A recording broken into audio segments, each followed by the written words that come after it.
Enough electoral votes, more than 270, more than enough to become the 44th President of the United States. He will be the first African-American President of the United States. I've been broke all my life, but I kept hope all them nights. You see business in my city? Yeah, they closed all them twice. I was just riding down Salem, all them damn potholes I can't drive. I know y'all can fix it faster, but I know y'all won't try. Don't nobody care about us, and that's why I don't vote. Voted for Obama back in 2012, I remember that's when I had hope. He was saying, yes, we can, and everybody got less food stamps. And when I turned 21, I was still broke, I'd never vote again. I don't think I ever had a president make my life better. Did it all on my own, ain't no politician ever do a nice gesture. I don't even know the mayor's name, I ain't never seen her one time ever. Tell me how she gonna help the city. What I'm supposed to do, write letters? What I'm supposed to do, blame Trump? He ain't never really gave a ain't nobody raised minimum wage. None of these jobs pay enough. I think they just wanna keep us broke, cause they ain't putting none in place for us. This how all my people feel, but we gotta learn. We complained enough, let me change it up. Everything I just said, everybody I know think the same way. See, they don't wanna see us vote, and we never do, so we see the same thing. But all our votes really do count, and they'll never really let it show. So now I'm finna break it down, cause if I don't, you would probably never know. First thing first, you know back in middle school when they taught us, it was 3 branches of the government. We forgot it when we got older. It's the judicial, the legislative, and executive. But all we know is the executive. That's the mayor, or the governor, and the president. Now none of them 3 people make no laws, they just be checking them. The laws come to their desk and all they do is say no or yes to it. So when the news station tried to tell us that Barack Obama couldn't put us on, we was all salty at Obama when it was the Congress members all along. We gotta focus on the legislative branch, yeah, they the ones that make the laws. Yeah, they the ones write how much food stamp money you get on the card. But when people that wanted to help us wanted the job, I know they probably lost.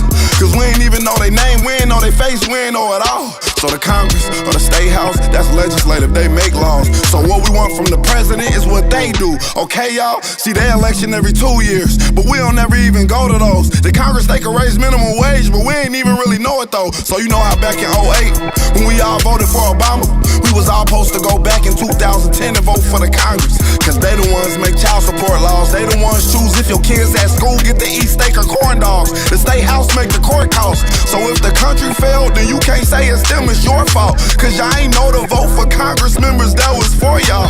And they don't gotta leave after 4 years, and we just let them sit. See, they don't wanna tell you this, they want you to focus on the president. Now the 3rd branch is the judicial, that's judges. They the reason why John Crawford and Trayvon ain't had justice. So when Meek Mill got locked up just for popping willies, we blame the judge and not the city when they let her get voted in, cause they ain't know who to vote against. Imagine life on the other side. Roads better, schools better, everybody get their license back. Grocery store food better, custody of your kids back. Homeless people get new shelters. If we gon' fix the US, we gotta start with them 2 letters, me and you. Somebody told us that the government wanna keep us broke, but the only reason why those people in the government is cause we ain't vote. And I ain't talking about the president, I'm talking about the ones we ain't know. See, they was gonna try to keep it low, but it's gonna hurt them when they see the pros.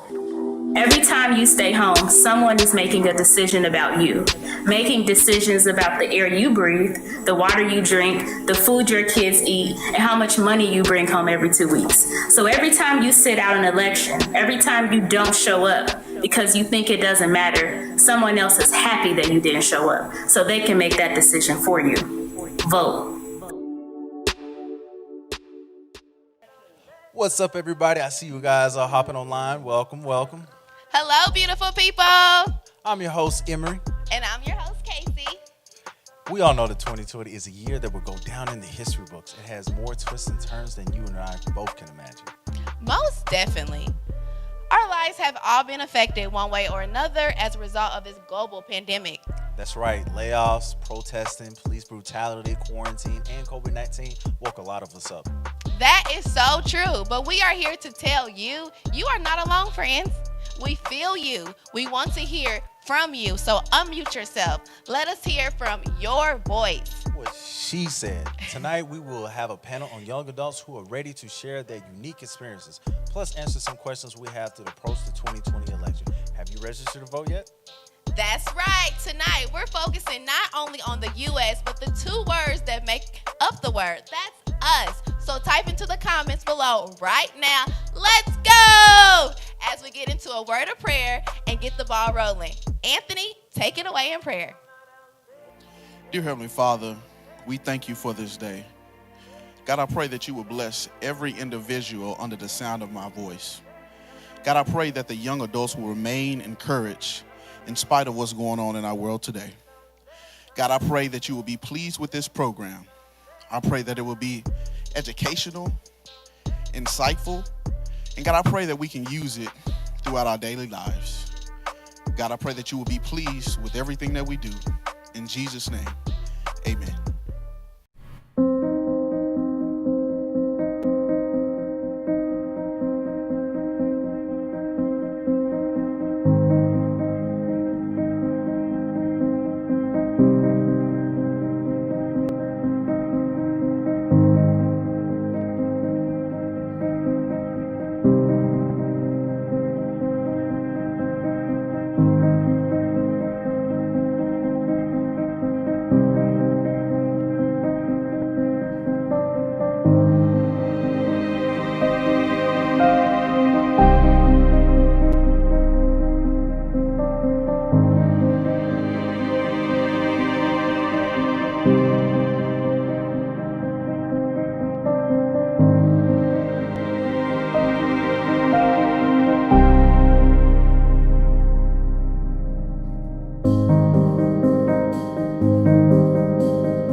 During this global pandemic, I have had the honor of meeting 5 young adults who want to unmute their voices and share their experience during these past few months, plus answer some questions about this upcoming election.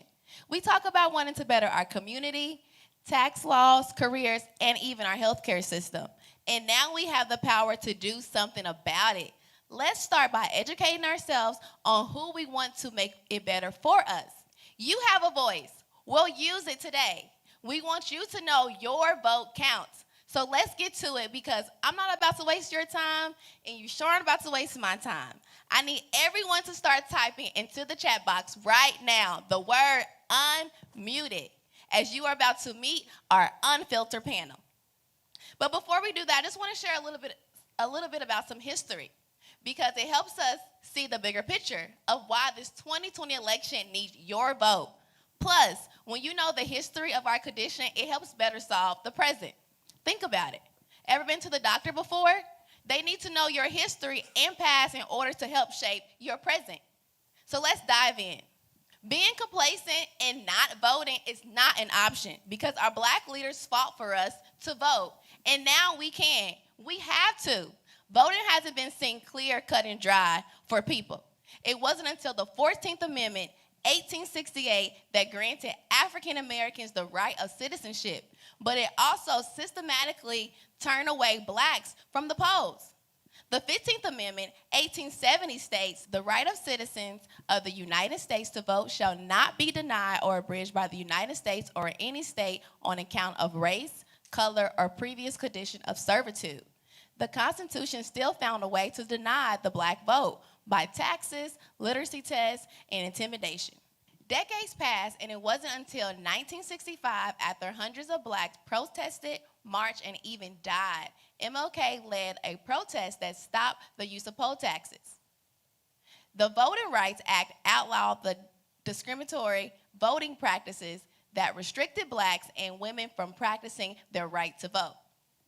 All right, so now it's time to introduce our unfiltered panel. We're going to start with John. Just give a little background about you. I am John Walker. I'm from Bowie, Maryland, right outside of D.C., and I'm 26 years old. I'm Sheree Sierra. I'm 29 years old, and I'm from San Jose, California. I'm Mikel Elliott. I'm from Las Vegas, Nevada, 25 years old. Hi, I'm Sierra. I'm 26, and I'm from Sacramento, California. Hello, I'm Cameron Orr. I am 27 years old from Michigan. Awesome. Thank you, panel. So as you see, we got some different backgrounds, some different ages, so we are reaching out to everyone considered as a young adult. So let's start with the first question. And also, everybody in the chat, please respond with your hand or comment. We want some crowd engagement. So the first question, panel, raise your hand if you voted in 2008. Boy, did you check the date on that one? I was going to say, how old are you? My bad, my bad. I just wanted to vote at that point in time. My bad. And that's good. You know, we was teenagers. We was over the adolescent age. So it's so good. You were thinking that. So good way. All right. Now keep your hand raised if you voted in 2012. Good. Keep your hand raised if you voted in 2016. All right. So we lost 2 people from the panelists. Can one of you guys just give me a little background on why you voted one year and not the next? I would say if you want my truthful answer, I would Please. say in 2016, I didn't care about the candidates on the ballot. I hate that I had to say that, but it's the truth. So I thought my voice didn't count due to the fact that I was uninterested with the candidates on the ballot. But I think after realizing it and after seeing everything that played out, I knew better, but I didn't do better. So I'm here to redeem myself 2020, and I'm going to take it to the polls. Good. And just some ground rules. We want everybody to be hot. That stands for open. That stands for honest, open, and transparent. So let's get comfortable. Let's have a conversation. And if you think about something, just say, I'm going to be hot. Honest, I'ma open, be and hot. transparent. I'ma be hot. We all gonna be hot on here. All right, good. So tonight's theme, tonight what we're focused on is no longer being unmuted. So I'd like to hear from the panel, when y'all hear the phrase unmuted, when you guys were invited by Sierra to do a panel about being unmuted, talking about voting, just having a conversation with young adults, what came to mind? You want to start with Sharice? In a few words or less, what does unmuted mean to you? Unmuted means to me is what I'm doing now, using my voice. Because at first I really wasn't educated, and now I'm ready to like spread the word. That's what it means to me. Now that I'm able to use my voice. Love it. Thank you. Mikhail, can you give me in a few words or less, what does unmuted mean to you? Yeah, sure. Unmuted is really, I believe, just speaking, like she was saying, using your voice, speaking your truth, what you believe in, because there's a lot of people who just follow the crowd. But it's important to know what you believe and speak that truth and what you believe. I like that. Unmuted, truth. All right, and John, what about you? What does unmuted mean to you? Unmuted means to me is that a voice has a sound. Because a voice without a sound has no influence. Jesus and Paul speak truth to power countless times in the New Testament. See, Jesus also calls us to be salt and light of the earth. And so when we choose to have a voice, we choose to shed light on social injustices and call and hold people accountable for their actions. Furthermore, being unmuted helps us love better. Because when we choose to have a voice, we choose to love, because love is not a passive verb, but an active one. When we choose to have a voice, when we choose to love, we are able to speak truth to power. But we cannot do that when we choose to be apathetic, ignorant, and choose to look the other way when social injustices and injustices of all kinds happen. So to me, being unmuted is to have a voice with a sound, because a voice with a sound has influence. Love it. A voice with a sound. All right, so you kind of like broke the ice for us. It's time to get these questions rolling. I want to hear y'all feedback. I want to feel y'all, if y'all need a chance to vent a little bit, let's do that, because I want it to be a conversation. All right. So the first question, since John kind of like started off, do you think there is voter suppression?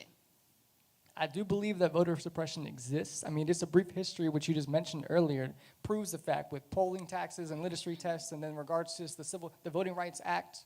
But the thing is, as these rights and acts came into law, people came up with different ways to suppress votes. True.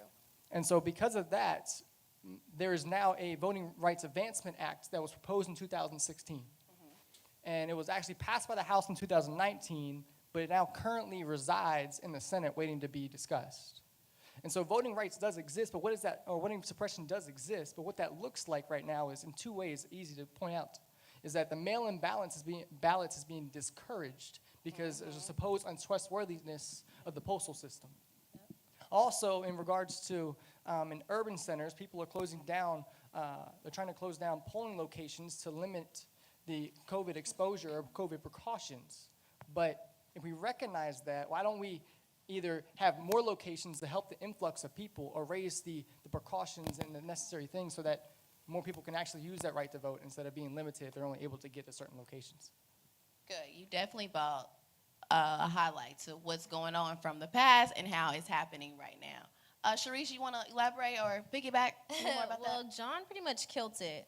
So, you know, what more can I say than that? He gave everything there. Let me pause you right there.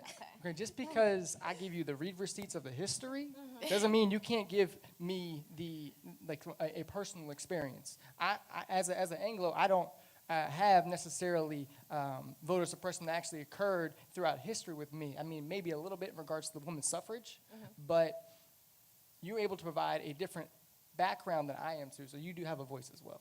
That's so true. You're so kind. Thank you. That was beautiful. Good. Thank you for sharing. All right, let's move it down a little bit. And Sierra, question for you. How are you being an advocate in 2020? Ooh, well, how am I being an advocate 2020? My answer would be I said yes into finally doing my part. I felt like I didn't know boundaries. I felt like I was afraid to overstep boundaries. And I think when God gave me that green light to be a light, I accepted and went with it. I was able to sit back and actually see what was going on in the world. And I think by that, I gained passion to study the history because like you guys were both saying earlier, you need to study the history in order to fix the present. So I mean, that's what I did. I studied the history of voting and just police brutality, period. With that being said, I used my light to inspire others to learn more and do more, and I think that's exactly what we're doing, and we're trying to target young adults to actually get in there and vote because voter suppression is real, like John was saying. They are stopping us from voting, and if we don't do anything, then we're just going to settle for less. I agree. And Sierra, being your friend, I have seen you be an advocate, especially putting people in connection in regard to voting, on where to vote, who to talk to, how to get information. So good job. I see that. Thank you. Thank you. All right. So for our next question, it is going to go to Michael. How does social justice rise and fall in leadership? Social justice, how does it rise and fall in leadership? One of the things that come to mind really is a story of a CEO of a company. He had, I can't remember exactly how many employees, but he told his workers he had to lay off about 30% of them. And so in doing so, he had another thought. He was like, well, in what way can we do this justly? Where there will be social justice coming from leadership.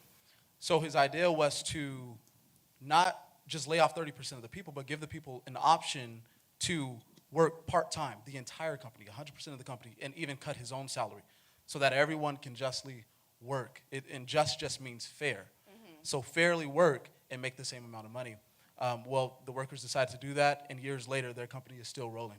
So I think it's important for a leader that wants to enact the social justice is to be sacrificial, be willing to sacrifice his life for his people. And if we don't have people in leadership like that, that's when we begin to see failures. But when we see people that are willing to sacrifice, that's when we see the rise. Good. Thank you for sharing that. You definitely highlighted some characteristics of a leader. I helped him with that answer. Thank you. All right, John, can you elaborate any more, any personal experience in regards to how social justice is affecting leadership? Well, I did like Mikhail's answer in regards to sacrifice, but when you asked the question, what came to mind is how is leadership important? And leadership is important in many ways, but just to be brief, leadership controls progress. In the government, leaders are the ones who make and propose laws on behalf of the people that they're representing.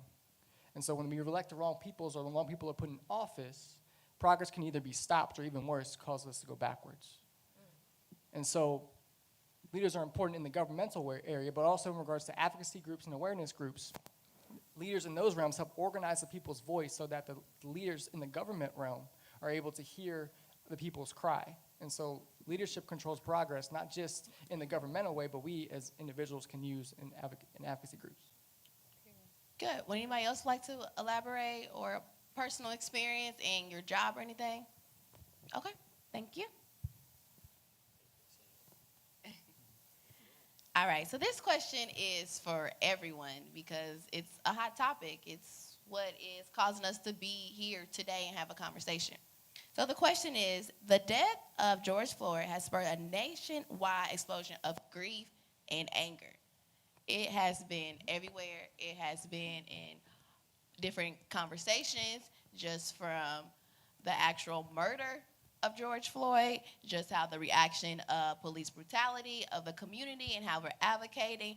I just want to touch base with you all and just give me some background on how you felt when you first heard about it. And now as time has went on and he has been arrested for it, how do you feel now? And let's start with Camry. To explain that, it's more than one thing, because the whole thing with COVID shutting everybody down, it also made us a little bit more compassionate for the others. Like the other people, we able to sit down and just see what goes on in someone else's life. But it wasn't just that. You have to go back to Ahmaud Arbery. The guy was just jogging down the street and he gets gunned down. And then we want justice for that, but the difference is that we didn't have COVID. So whether you were upset, it bothered you, you went back to work, so you most likely worked it off. You did something to bury it. You did everything that you could not to think about it, even though you're going through the pain, because as a black person, I mean, that's what we do sometimes. We just keep going. We just have to bury it because we don't feel heard. But then you get to Breonna Taylor, and you hear what happened to her. And we're still seeking justice for that. But still, we're still moving. We're still going. We're still not giving it the attention that we should be. We shouldn't just move on. But that's what we did. But then COVID comes. Then you see a man on the ground, just with another man on his neck. Multiple minutes, almost double digits. You have to watch somebody just suffocate, and you have nothing to do. You can't go work this. You can't go work out. You can't go play sports. You can't go to work to just say, you know what, I'm just going to forget about it, and that's it. No, that's not how it happened. We had to watch, and we had to have some empathy, some compassion to actually feel human. And everybody else came in and said, this isn't right. We should speak on this. And as you go on, people start asking you questions like, is this normal? But then that's where it comes out, just like, yeah, this is normal for us. This is what we go through, but we just don't have the opportunity to talk about it. But during this time, like this time right now, we're able to do that. And this is how we have gotten to this point to move forward. Even though we've gone out to the streets to protest, but now it's time to use our voice, which is why we're here, to encourage others to use our voice, because we are tired of the injustice, but this is going to help us grow. So this is why we're doing what we're doing. Thank you, Cameron. And also, people who are tuning in, who are listening to us, we also want to hear your comments, want to know how you are feeling. So in the comments, briefly, in a few words or less, just explain to us, how'd you feel? And what are you doing now? All right, I want to hear from everyone in regarding George Floyd murder by the police. Sierra? I would just add on to what Cameron was saying. He was saying how basically COVID made us sit down and watch. So I think being able to not run from it and actually sitting down and coping with it and seeing everything and hearing the hurt and pain, I was able to relate to it. But in the end, I think George Floyd woke us up, and I think it just shows that we really need more practice when it comes to, I think police need more practicing overall. Good, thank you. And Mikhail? Yeah, I think about in times past when we didn't have cell phones and we didn't have cameras, and how these things were not caught on video. And so for us to see it in almost like first person, we're able to feel it more. And so it's like, wow, like I'm not only hearing about these things, but I'm actually seeing it firsthand. Like this is actually happening. So it just by seeing it, I think that's what's causing a lot of frustration and anger, and that our justice system just isn't right. The fact that Breonna Taylor's officers are not in prison is injustice. And so I think that's where a lot of frustration and anger comes from as well. And can I just say, Mikhail was talking about the justice system. We call it the justice system, but are we getting justice? Ooh, right, girl. Hey, chat, I need y'all to respond to that. That was a good question. Good. All right, Sharice? In regarding to George Floyd and hearing it and seeing it live and seeing it go worldwide, what are your feelings about it? It devastates me to see that my own race has to go through that. And I don't know, it's very touching watching these videos consistently, everybody, the social media, like everything. Like at one point, I just had to take a break. Like Yeah. I couldn't hear the screaming and the crying and just watching people that are supposed to be protecting us are afraid of us, and so they're just acting out. I don't know. It's heartbreaking. It's heartbreaking. It's heartbreaking. One word that definitely describes it. Thank you. And John. Yeah, definitely. I mean, I was just heartbroken and also angered. Yeah. But I was heartbroken because people lost family members. They're actually people. It's not just somebody on a screen. It's a whole family that is going to be affected for years. They can look back upon this time and time again, recognizing that their brother, their son, or their father is going to be gone because of an injustice. And so for me, it's just the fact that we're able to look at it on social media, like Mikkel said, and like Cameron said, in regards to having to stop and internalize it. When injustice is seen traumatically, we're so used to seeing a lot of violence in the movies Yeah. Yes. that we're almost numb to it. But because of COVID, because of everything this basically storm has brought us, it's forced us to recognize that it actually is traumatic and not necessarily as a norm, or rather something that shouldn't be norm. Oh yeah. Oh yeah, John. I felt that. Thank you, panel, for all elaborating on that. Next question goes to Cameron. What needs to be implemented in our society to change our justice system? What's your thoughts on that? Personally, I think we need to change laws because we have started on a foundation that started with racism, but it's also against minorities. So how do you build on something that's already broken? How do you stick to the norms and to the values and not say, you know what, we should probably sit down and relook at a lot of these laws and say, they're not made for everybody, which everybody knows. But yet, we just go with it. We cope with it. We have to invest in our communities, but at the same time, invest in people. We always want to say, you know what, let's get a minority in maybe the police system, and it's just kind of like we are being more diverse. Diverse isn't the problem. It's you learning how to be a human being to another human being, being compassionate. You have to have that feeling to say, hey, I know this person. I don't want to do them harm. I want to protect them. It's like, for me, I have nieces and nephews, and I would do anything to protect them. But I couldn't do that properly if I was fearing them. See, that's the difference, is that when you look at somebody who you're supposed to be protecting and you're fearing them, it goes from you protecting them to you guarding yourself. Right. That's good. And that's good. not how it's supposed Yeah. to be as somebody who is out there to take care of people. You have to be willing to say, you know what, I want to get to know this person. I know this community. Just because you come in here and work every day doesn't mean that you know what goes on in the community. And those things, they just have to be addressed. Yeah. I agree. Thank you. That was good. Yeah. And I Michael? know I'm long-winded, so. Yeah. And I think another way, I mean, in the Breonna Taylor situation, obviously her officers are still not in prison. But one of the things that we noticed there, like Cameron was saying, was that there's some laws that are just not compatible, such as the no-knock warrant and the stand your ground law, which says that the no-knock is when a cop can just come to your house and bust down the door without any restrictions, while the stand your ground says that if you come into my house, I can kill you.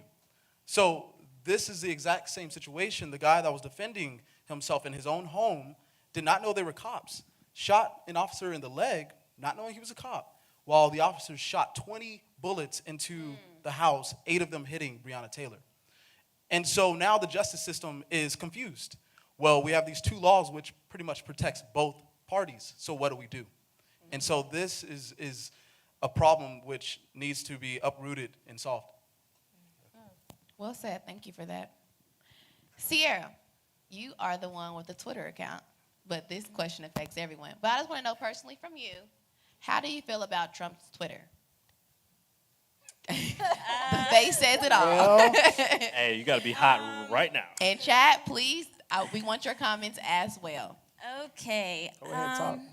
How do I feel about Trump's Twitter account? 1, I follow him. He's the president of the United States. I need to know what my leader is thinking. 2, if you don't have a Twitter, it's basically an open diary.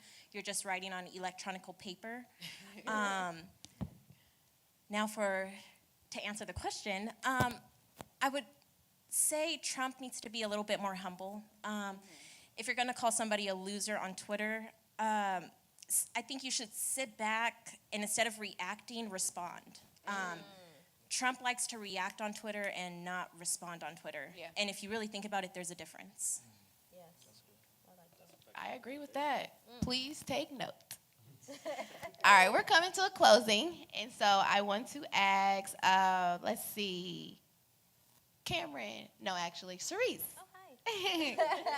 What is one of the biggest challenges you think you are going to face or young adults are going to face during voting this year? Well, I got Jesus, so there is no challenge. Okay. I put it into my head. I have the Lord. I'm not doing it. We doing it. I'm going to the polls. There's nothing that's going to stop me, Casey. I'm going to tell everybody. Anybody Right. like, did you register? Did you register? Right. You know what I'm saying? Like, there's no challenge. I don't even hear that. What is that? Come on, advocate. Period. Good. She's standing firm on her By rock. any means, it's going to happen. So, All right, and for Cameron, For me, what do you think a challenge is going to be? challenge? I mean, the challenges that I had to face were just coming down here.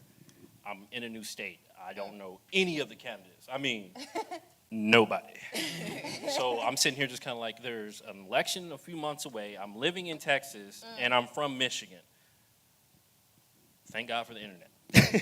I have to do my research, but it doesn't discourage me because I may miss out on some candidates because I'm rushing through everything, but I'm going to take my time in just a short amount of time to see who's really what I'm looking for. So there's nothing going to stop me. So I'm just going to do the best I can to voice my opinion and just take a leap of faith. That's all I can say. And can I just add on to something real quick? I honestly want to say another struggle or challenge that we're going to face is the voter suppression, and I'm not going to stop talking about it because it's real. We need to do something about it. They're making our location smaller so we don't go in. They're limiting polls so that it's not within our reach. We really need to do something about it, and I encourage you to get educated about it. Good. And just with all that said, we got homework to do.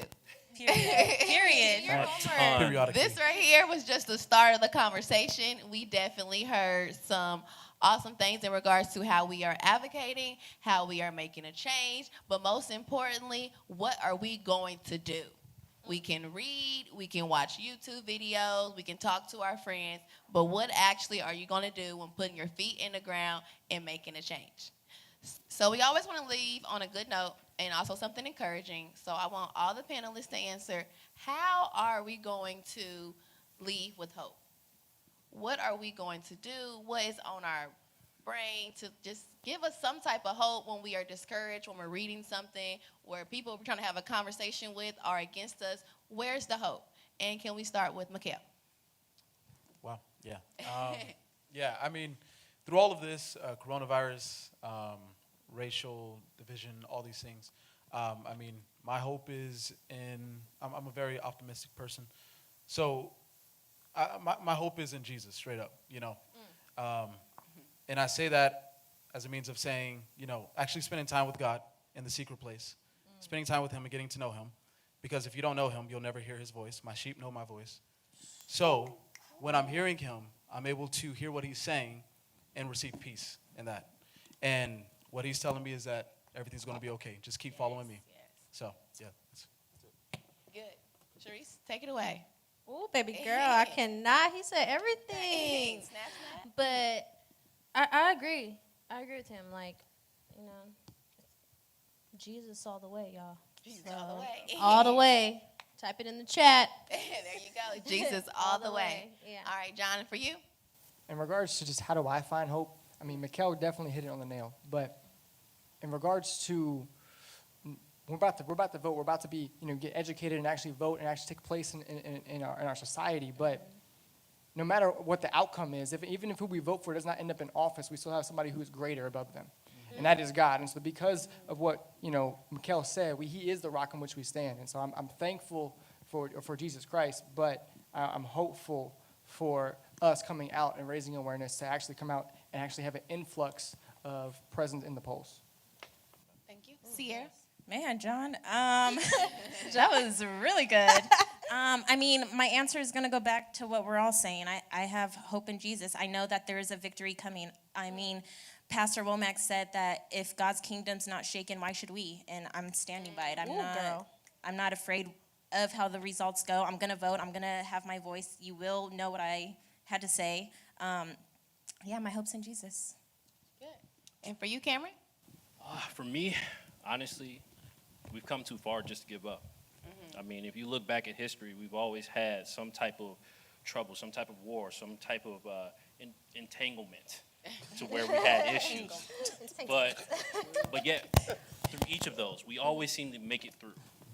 And so you just got to have hope on the aspect of like, hey, if we made it this far and it hasn't killed us yet, it's only going to make us stronger, which means we have to do our part in educating ourselves and saying, hey, you know what? I need to learn something new so that I can voice my opinion, because our ancestors did the same thing and probably even more than us to get their voice. We have social media that we can use at any point in time. So we just have to. We have to just do what we can and not give up. And that's all I can say. Just have faith. Thank you. All right. Well, thank you, panel. Thank you again for starting this conversation, for being hot, that's honest, open, and transparent, and also impacting. That's where my hope lies, is the impact. And just by having this conversation, educating ourselves, we're doing that. So I want to say thank you for all the viewers who typed in the chat, who now can say they are unmuted. And if you have any questions, any concerns, or need to vent, make sure you reach out to us. We are here for you, and your vote counts. Thank you, and have a good night. Get out and vote. Go vote. Vote! Definitely go out and vote. Hey, it's time for us to wake up.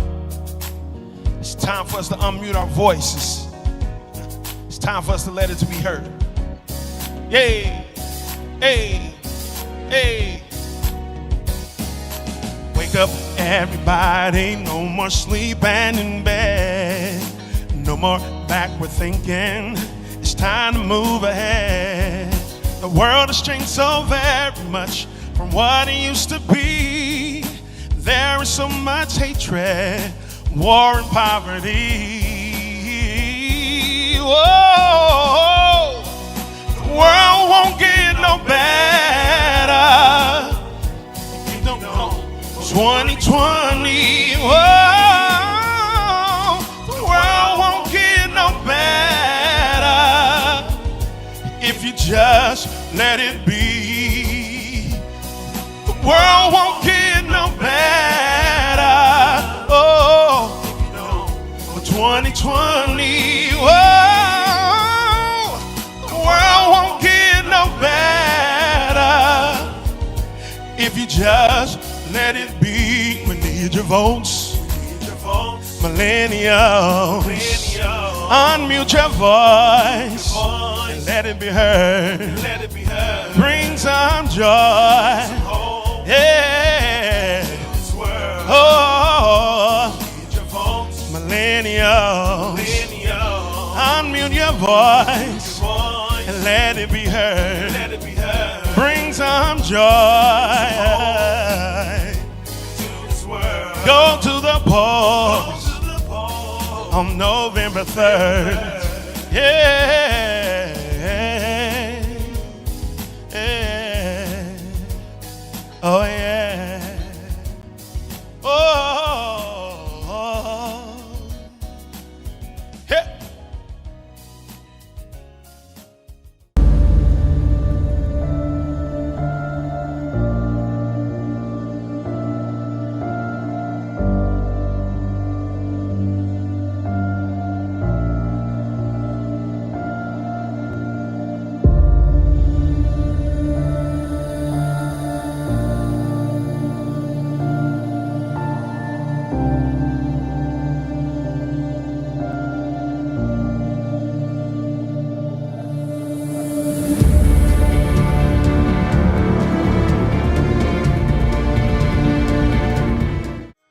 This concludes our program. I pray that you guys were encouraged to unmute so that your voices may be heard.